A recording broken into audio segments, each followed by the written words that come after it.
Tubers. What have we got ourselves into here?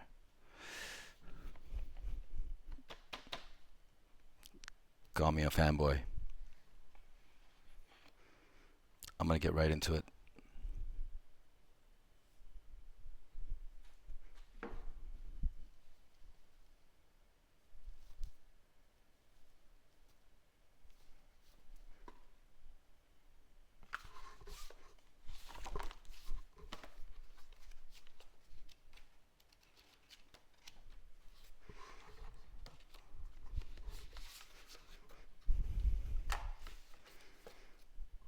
Getting right into it. You've seen me do this before. You've seen others do this before. You already know what's going on here.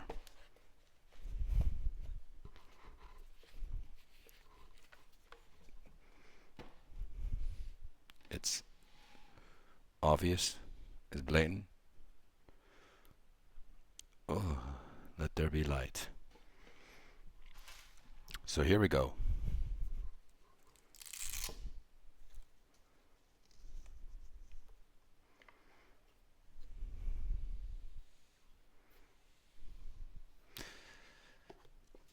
The ever so popular, the ever so recognized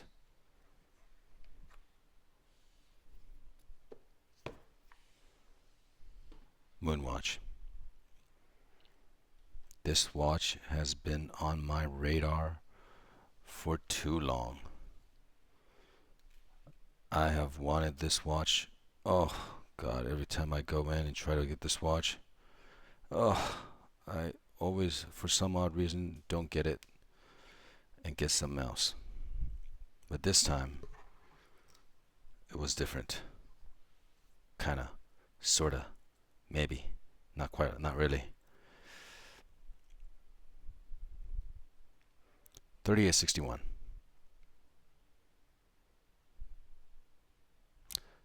Silicon hairspring. It's kind of a revision. Well, it's definitely a revision from the 1861. The 3861 is a little different. It's a coaxial escapement. It'll last longer. It's a little more accurate. More magnetic resistance. 15,000 gauss to be exact. But we've seen that number before from Omega. Most of all their watches that are silicon hairspring are 15,000 gauss. And we've seen it time and time again over their other models. Unfortunately,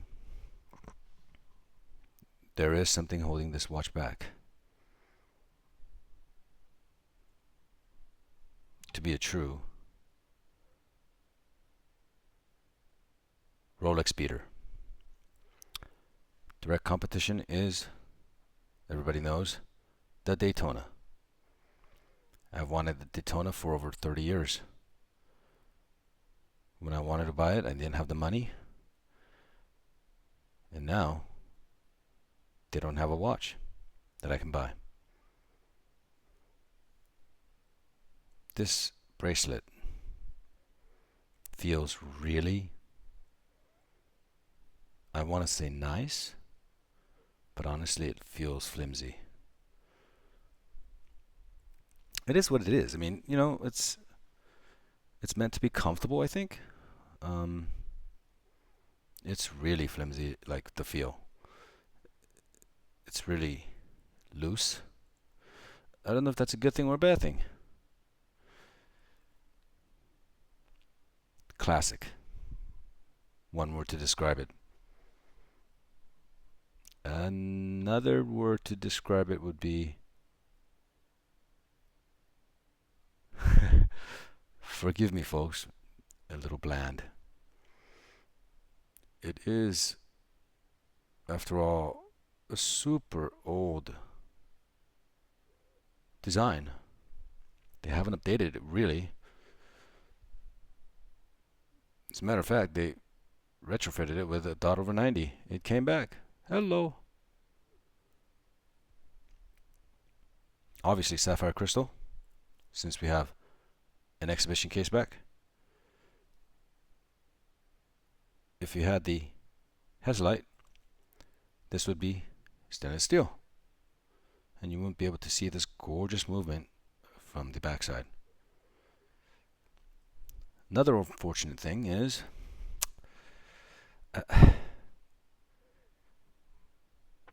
it's not automatic. You gotta wind it. And this nub, the crown is a little too shallow. I understand it gives it like a better proportion or maybe a better symmetry, I suppose, but it is quite shallow. To wind it, it does take a bit of pressure, you know, pushing it in and getting a grip on it. It's not too hard, but I don't think it's going to be easily windable on the wrist. I do think you have to take it off the wrist to wind it, but you're supposed to do that anyway, right? Do I like the watch? Yeah, I'm not going to go over crazy details on this watch. This watch is plastered all over YouTube. Everybody has done a video on this watch. There's endless and endless amounts of information on this watch. I'm just going to give you my 2 cents on it. Well, except for maybe a little bit of detail here and there. This is a 42mm case. As a reference, I'll do a quick 40mm. This looks a little more stand out. You can see the case is a little bit bigger than this, the Rolex, but it's not that much bigger. But then when you compare a 42 to a 43, the difference is vast. The bezel, tachymeter bezel, takes away the real estate of the dial. The markers, non-applied. Nor is this. But the markers reaching out all the way to the end or the edge of the watch makes it feel much bigger. This watch, being a 43 on the wrist, feels or looks way bigger than this watch. This watch, I mean, it's small for a 42. It looks small for a 42. It's 20 millimeters, 13.2 mils. You know, it's not a very thick watch.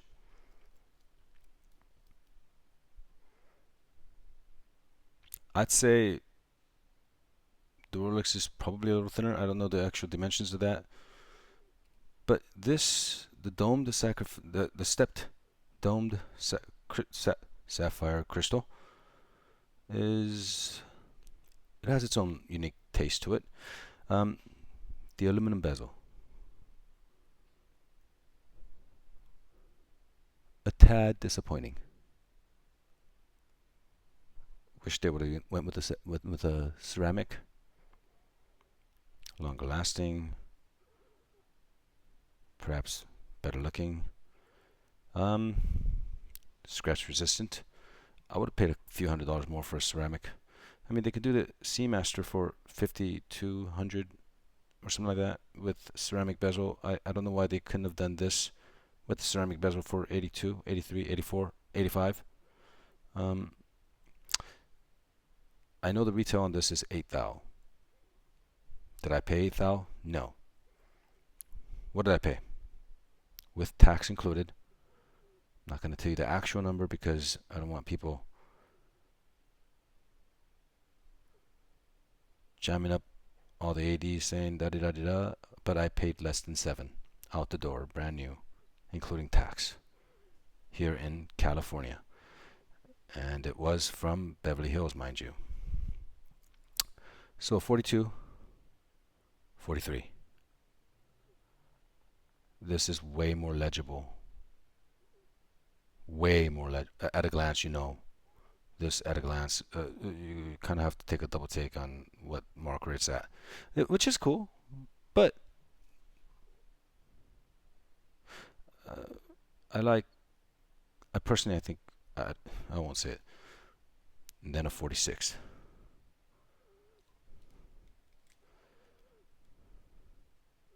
But if you look at the lug to lug, the 46 isn't. Well, it is more substantial, definitely, but maybe because of the white outer ring, I don't know. It just doesn't look all that much different.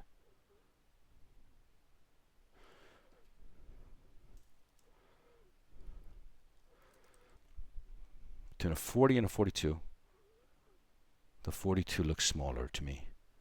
This one still looks smaller. Go figure. Lug to lug is about 47.5. It's black on black. It's a little light.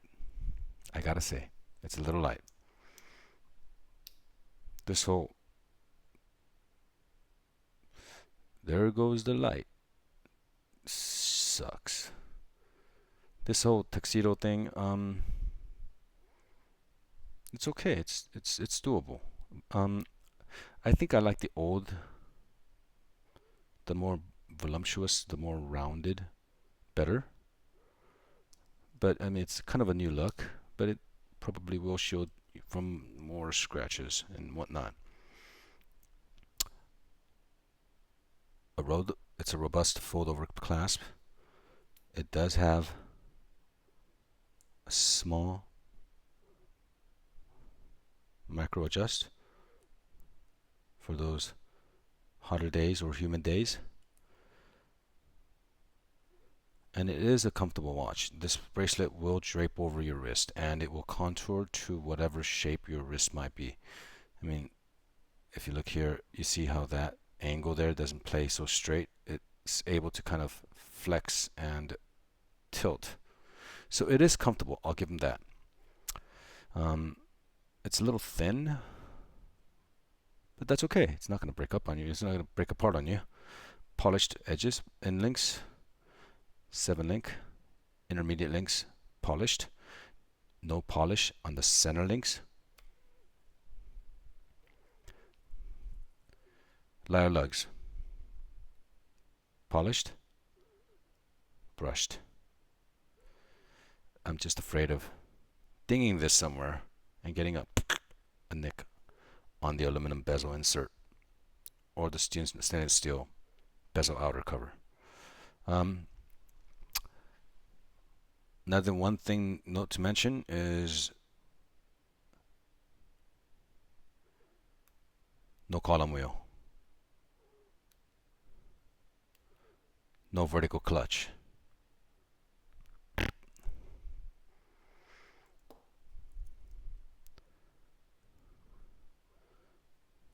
Column wheel.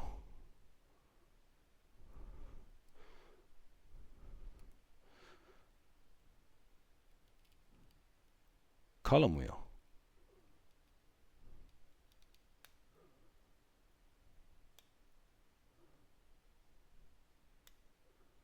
Vertical clutch. Column wheel, lateral clutch. No column wheel, lateral clutch. So, I guess it's a romance thing. And this is, I can't be too loud and funny and obnoxious right now because my kids just went to bed and I just do not want to wake him up. So, it's just my take. People, don't take it, don't go crazy on me, don't hate me for this. It can't, I don't think this model ever can or will compete with the Daytona. Rhodium plated finishes, Geneva waves, somewhat skeletonized 321 based 1861 revised 3861 5 bar 50 meter water resistance, but they do say that you can swim with this on the surface. 50 meters is good enough to swim with and take your showers and all that kind of stuff. Personally, I probably wouldn't, but you could. That's what they say. Now, if you check the taper on this, and I thought the Rolex had a good taper. It's when you actually wear these, you feel the taper, you sense it. But God, look at the taper on this thing. It's the same 20 mil lug, but you compare the end links and the clasp, and you are gonna see a good 3 millimeters, 2 maybe. No, that's like 3 or 4 millimeters difference, and it is thin. It is super thin. Not to say it's a bad thing, but proportionally, I'm not sure how I feel about that. It tapers drastically. I mean, this tapers, but not so as extreme as the Robo. But this is now that's a taper.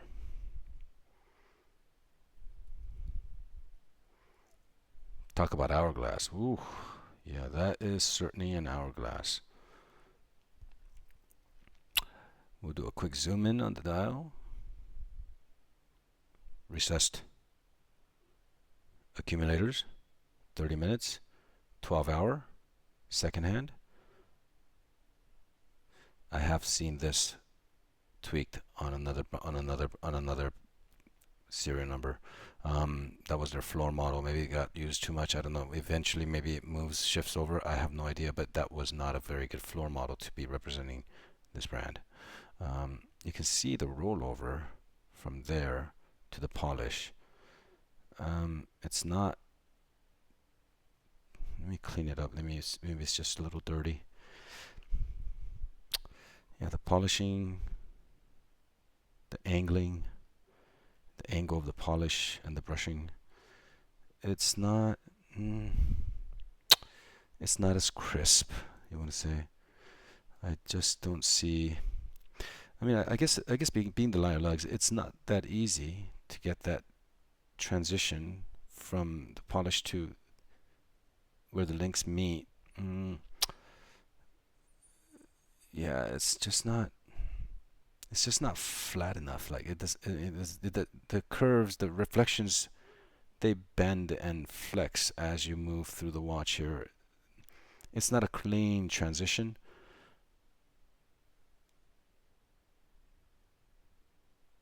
Yeah, on this side and that side is the same thing, but it's something you'll probably look over. It's not a huge deal, I don't think. Look at that jump on the second hand. Big swooping all the way to the second or third hand, third marker. Jump and a pause and then continuation. Stops. Watch. Whoa, that almost touched the 55, 54 marker, 56 marker on the reset. Maybe that's why that hand on the display model was almost a third of a second off. This one was pretty spot on. It's a bit off, but that reset, oh man. Whew. Swings back.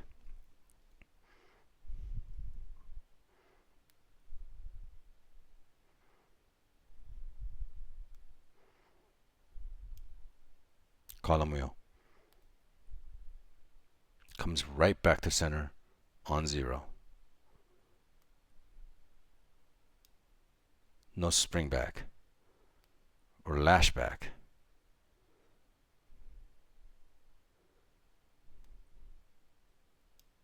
Bam.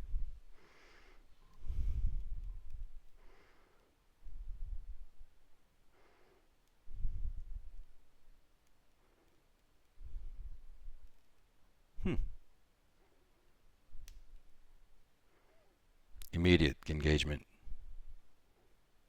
Vertical clutch. There's a little bit of a vibration at the 60, wasn't there? Did I see that correctly? There's a small, tiny vibration that you can actually see.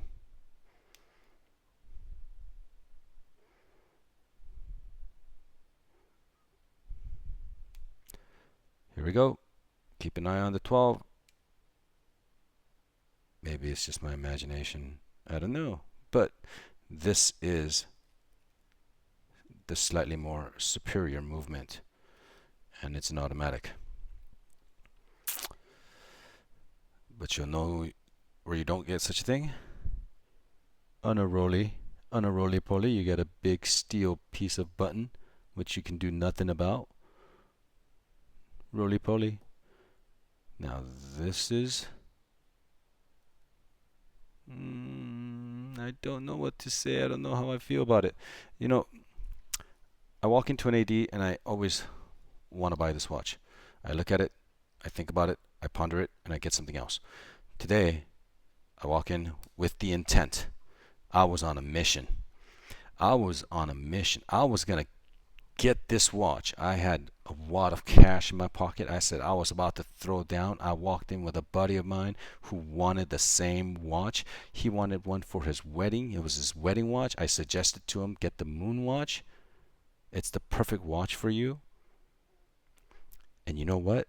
I'm going to get one too, so that we can get a better deal on it. We walk in, I strap in, I put it on again, and I backed off. I did not buy this watch. This is my friend's watch. This is his wedding watch. This is what he bought to wear at his wedding. I could not wear this watch. To me, it was a little bland. I don't want this anymore.